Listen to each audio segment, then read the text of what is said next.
Mrs. Creepy Lady, I need to explain a few things before I tell you my story.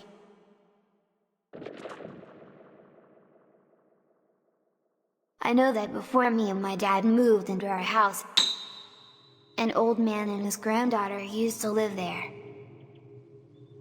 I know the grandfather was sad and old. He wasn't sad for himself though, but for his granddaughter. She was alone, stuck with an old sack of shit like himself. He could only care for her in the most simple of ways, feed her and clothe her. But his energy did not allow him to do any more. There were seldom people in the forest they lived in. Even though it was for her own safety, it depressed him to see her always playing by herself. She always told him that she wanted to fly just like a butterfly. She loved how beautiful their wings were and how they so frantically soared through the forest, adventuring everywhere. All he could do was give a slight smile and a nod. One night the old cripple awoke from his bed drenched in sweat. He could not bear the sight of her so lonesome anymore. He could not take ineptitude either. He slowly rose from his bed, checking to make sure her door was closed, meaning she was fast asleep. When he looked off into the forest, the faint rise of the early sun gave his aged vision enough light to see all of the fluttering creatures off in the distance. He decided to catch her a butterfly.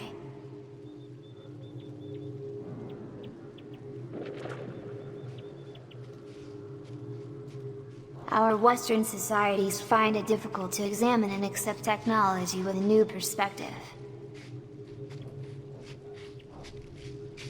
The grandfather trudged and trudged, trying to find a lame creature still enough for him to be able to catch it. His heart began to ache. He clutched it and walked near the river, where he rested his decrepit body against a tree.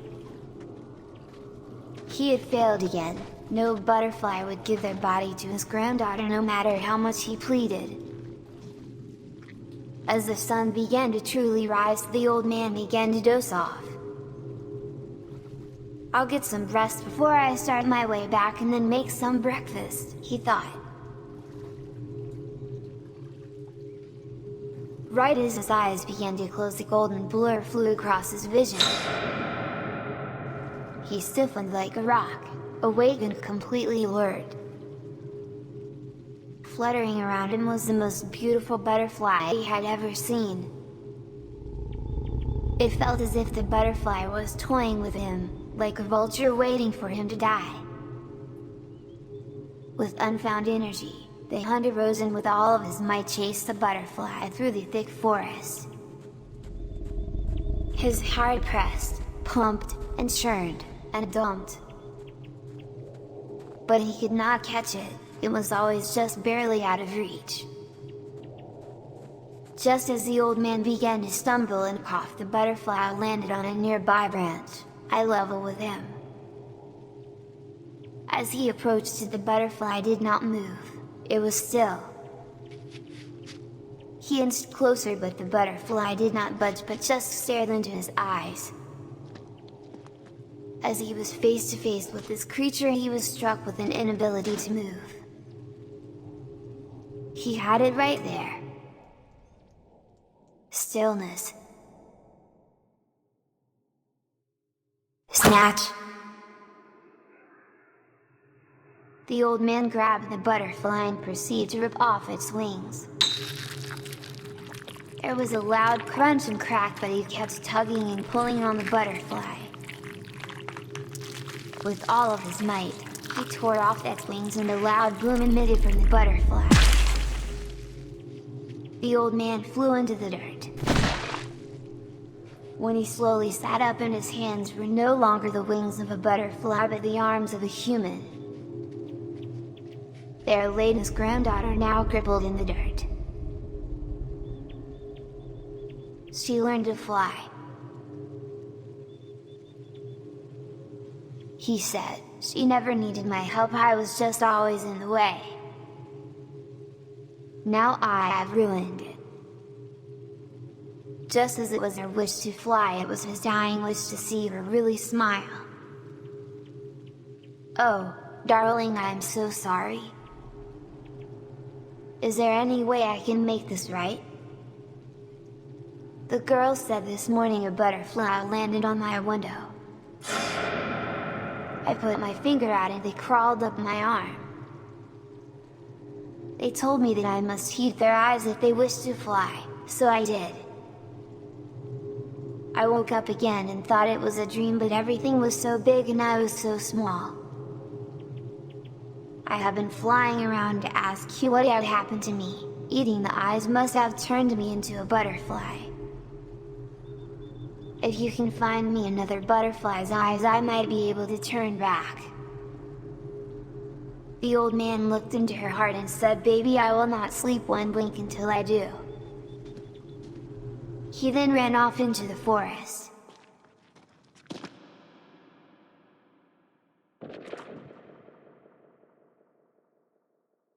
Well, that's what our teacher used to tell us, and that is how my dad heard about the house. He told me that he used to have the same teacher but she had a partner. I had a teacher. A lot of her books would smile at me. Their ability to be so constantly overjoyed scared me quite often. In first grade, when I was 7, there was a class I was in that had kids. These kids and I were taught by 2 teachers. These teachers were as different from each other as they come, oil and water. A tall, lanky teacher named Mrs. Burton stood over everyone in the class. Her smile and her voice reminded me of Dolly Parton, who my grandma always had playing anytime she showed up on a talk show. I had never once seen that lady sad, and she was always the loudest in the room. Sometimes her voice hurt my ears. She would always be much earlier than Mrs. Griffin, our other teacher, and when she would walk in, she was so short that the cabinets in front of the doorway would completely block her. It always seemed like a ghost had entered the room. I think Mrs. Griffin was a ghost. She scared Mrs. Burton a lot.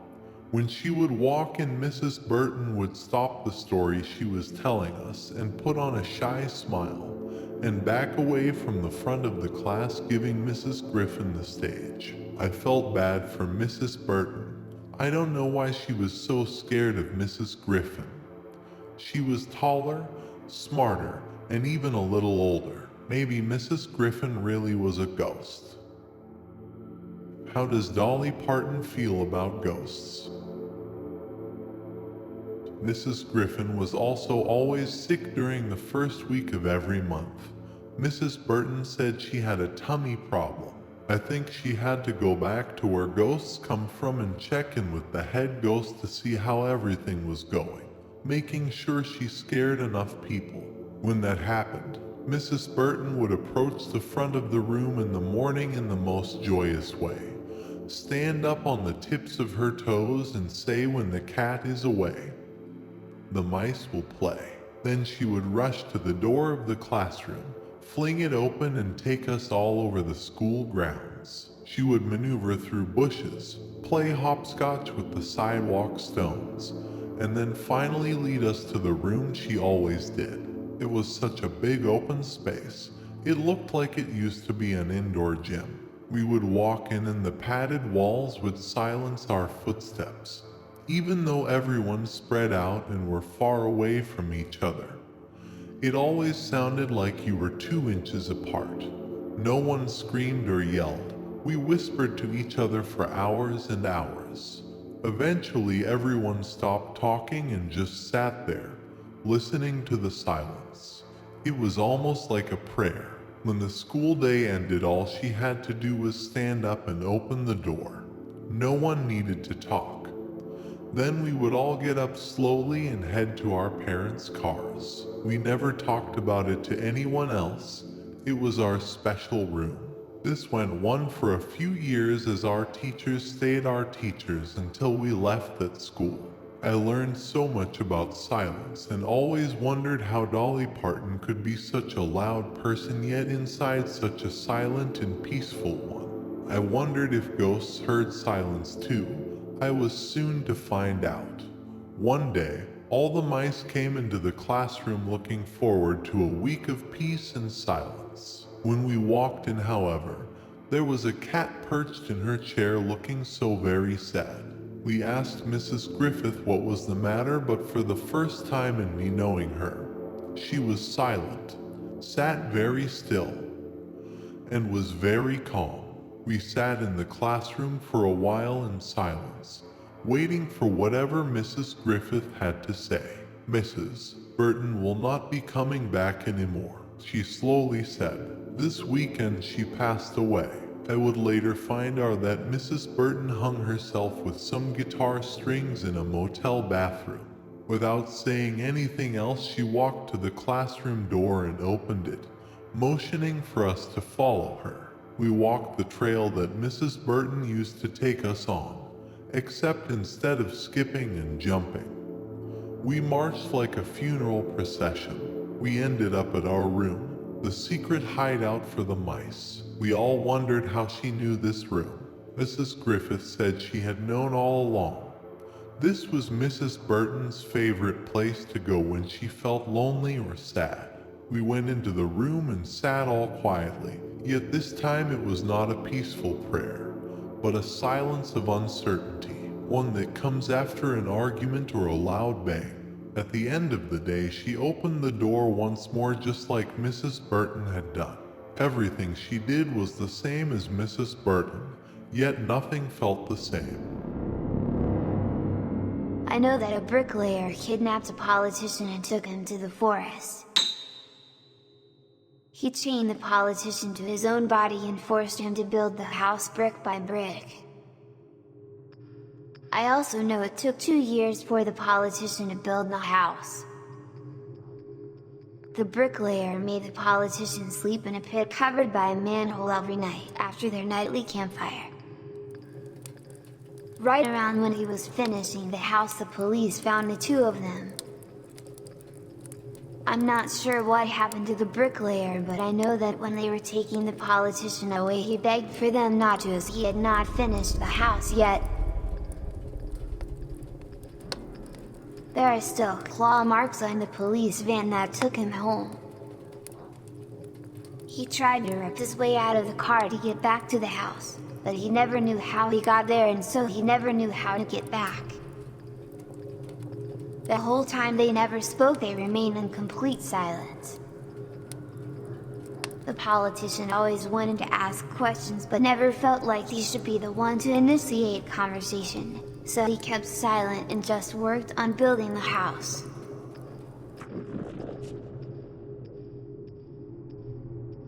Well, once I and my father got home, I saw him watching his TV. He always asked, "You're wondering what I'm watching? This is God's eye. Watching this is how I pray. I can see things untainted and undamaged as they happen.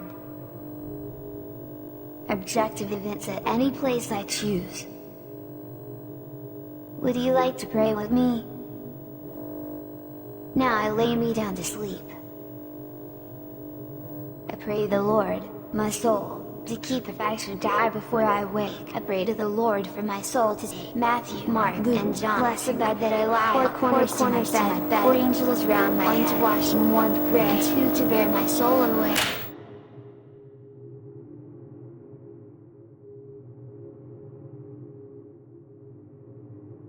Sometimes when I wake in the morning, I step outside and see them running around our field chasing each other. The teachers, the hunter, the butterfly, the bricklayer, and the politician all chasing after each other. Those mornings I turn the TV on before my dad is awake and pray. I ask God to help them to stop running. They must be so tired.